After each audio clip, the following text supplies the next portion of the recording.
guys, welcome to City Slickers Homesteaders.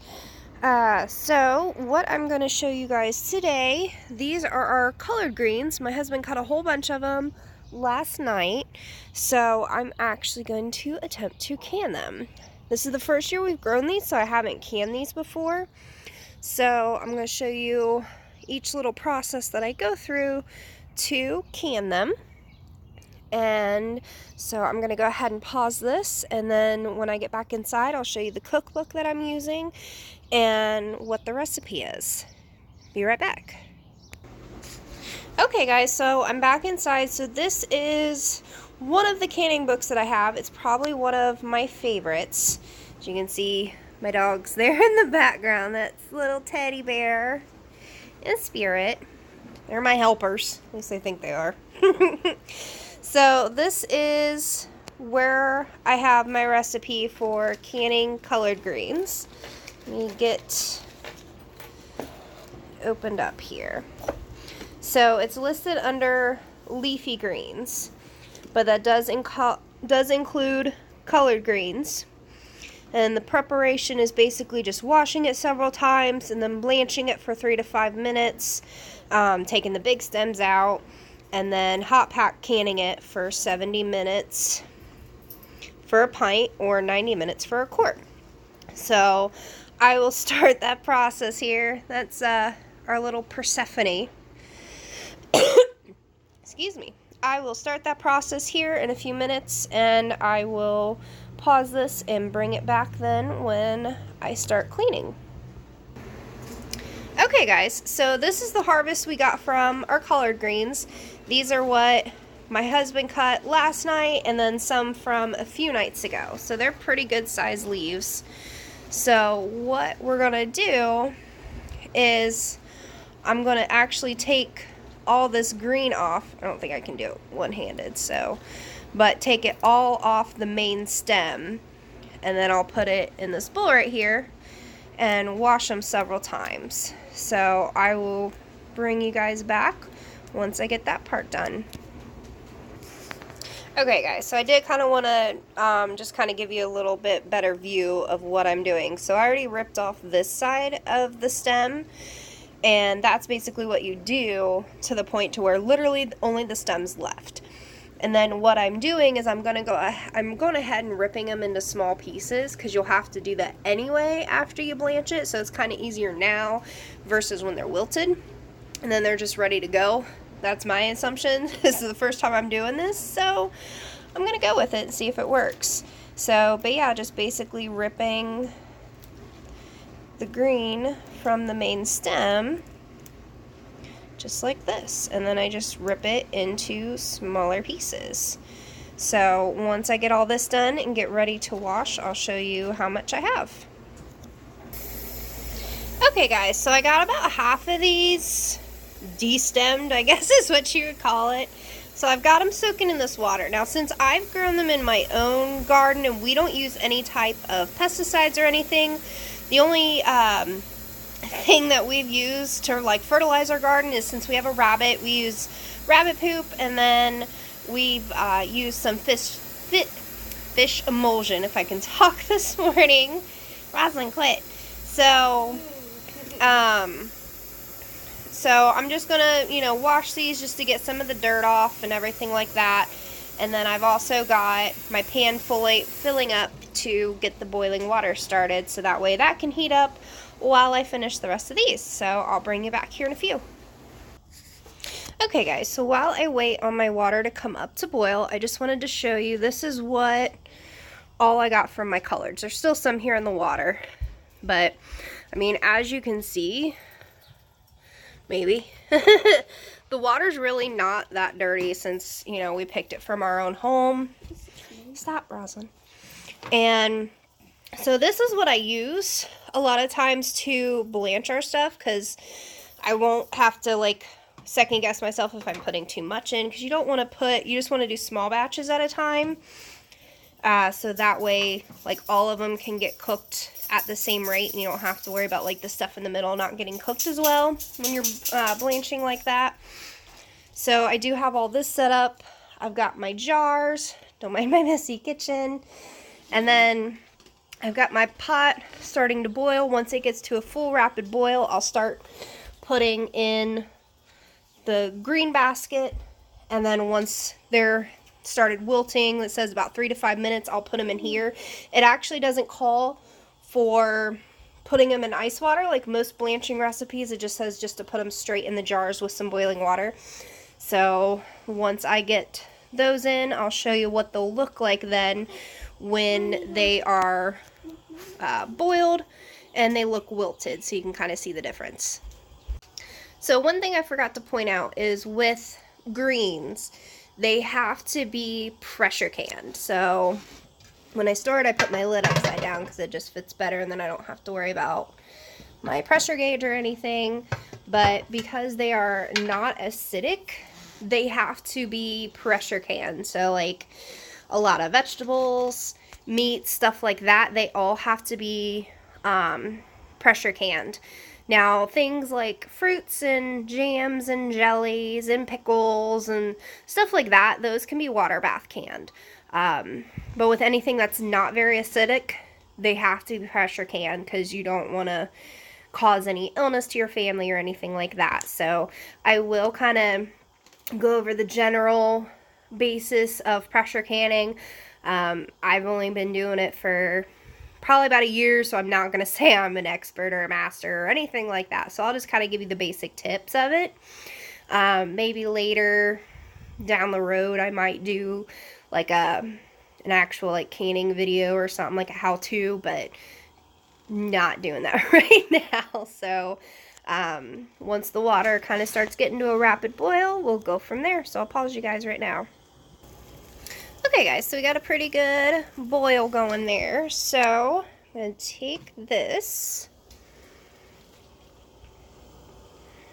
put it in there,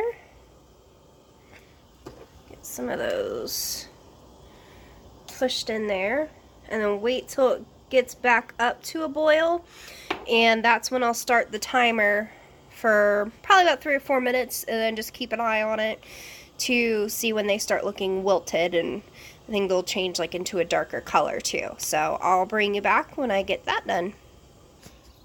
Okay, so this is the first batch I pulled out. I did probably go closer, a little over 4 minutes, probably closer to 5, but you can see how they're definitely a little more limp, definitely more wilted compared to the fresh. That is very crisp and a lot thicker, where these definitely feel a lot more flimsy.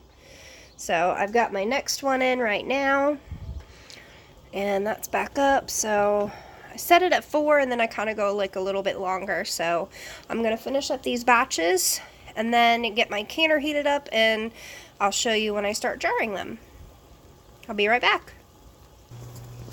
Okay guys, so I'm about done with my last batch, and I kind of started filling the jars, which I've got 2, which actually my husband thought we'd only get 1, so that's fine. We knew it was going to be kind of a small batch. This is just kind of like a trial. So once this last batch gets finished, I'll put it in the jars, fill it with hot water, and then I'll show you the process from there. So as you can see, the funnel, the canning funnel, it helps to kind of keep from getting all the debris on the sides of the lids and everything. So that's a great tool to have. And then I've got my ladle, which will be good for the boiling water, and then the jar lifter, which takes it out of the canner. And then I've got my little bowl of vinegar, because anytime you're pressure canning especially, you want to wipe the rims with vinegar to make sure that there's not any grease or oil or anything on there. That'll prevent the seal from sealing. So I will be right back. Okay guys, so I'm back. I've got the jars filled and got them filled with water, and I've got my canner heating up. So with this is a Presto. You can kind of see the notches, but the very first notch towards the bottom, it's like a couple inches of water, is where you fill it up to do the canning. So I did fill these up. So I actually broke my like debubbler a while ago, so I'm using this. But you just kind of want to go through, make sure it's squished down, you get all the bubbles out, and you want to leave 1 inch of headspace, and that's for everything that is pressure can because of the amount of pressure in a pressure canner, and it basically does it with the pressure of steam. It can boil, like even when you take it out, like they're still boiling. So excuse me, so you have to make sure you get the bubbles out and that you leave 1 inch of headspace. So I stuffed those in there pretty good, so I think I got there's quite a few bubbles with these in there. I got all the bubbles out. So generally, as a rule of thumb, like this bottom swirly part is basically like the 1 inch mark that I use. So there we go. So that's kind of what I use to judge these. And you can kind of like, you know, especially if you have a lot of liquid in there, you can kind of even do that to kind of help with getting the bubbles out. So I have like a damp washcloth, and then I have my little bowl of vinegar. I'm trying to do this one-handed. So I just dip a little bit of vinegar on it. Just wipe the edges really good. And we do that before we put the lid on it, just to make sure that there's going to be a good seal. Now we have hard water here, even though it's city water. There's lots of chlorine and yummy stuff in it. So I'll put the rest of that vinegar in, because we have found that it does make the I'm trying to talk, the jars, yeah, the jar's cloudy. But we've also found if we put too much in, it kind of like rusts the lids a little bit. So I just put a little bit in, and you just put the lids on. And with the rings, I actually found out the hard way, if this will go on, that you don't want to do it too tight. So just kind of finger tight.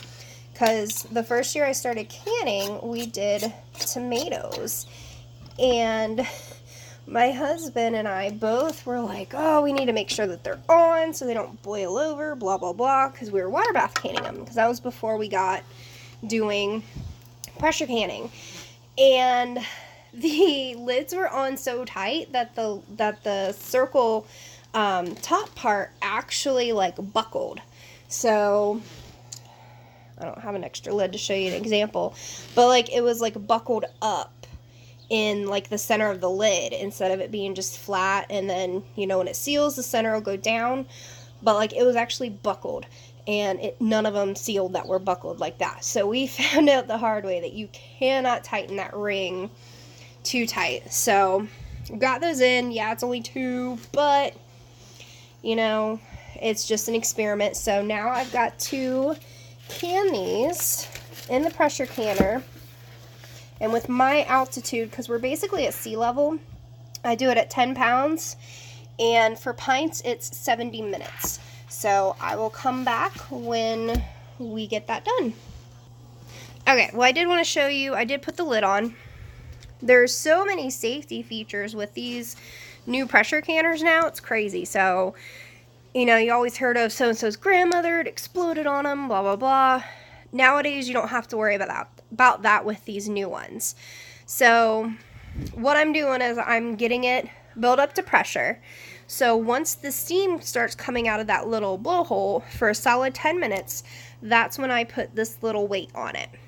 And that kind of holds the pressure up. And then this little thing will pop up when when it's full of pressure as well. So then I'll carefully watch this dial gauge. As it gets closer, I'll turn down the heat, you know, because right now I've got it on high. So I'll turn it down, and then once it hits to 10, that's when I will start my timing at 70 minutes. And it has to stay at least at 10. If it goes 1 or 2 over, that's fine. It just cannot go below 10, or you have to restart your timing. So once it's all done and the 70 minutes are up, I will bring you back. Okay guys, so it has been 70 minutes. The timer just went off. As you can see, my pressure gauge did get a little over 10. So now what I do is I completely turn my stove off, and then I let it come down to pressure. So it's got to go all the way to the 0, and then this little knobby thing has to go down as well, and then I'll bring you back for that. Okay guys, so it's been probably 15-20 minutes since it's a smaller load. So as you can see, it's down to 0, and the little button thing's down. So now what we'll do is we take off the weight to let out any remaining steam, and you do that for 10 minutes, and then we'll open the lid, and then I'll come back then. I'm sorry, the video's so kind of like splotchy. It's just there's so many points in the middle that aren't relevant, and don't want to make this video too awfully long, so we'll come back then when I'm getting ready to open the lid. Okay guys, so it's been 10 minutes. I went ahead and cracked the lid open. I like to kind of set it like that just to kind of let the steam come up so you don't get that burst of steam coming up when you take the lid off, because it is so hot. Let me see, let me grab one of my mittens here, see if I can get this lid off one-handed here.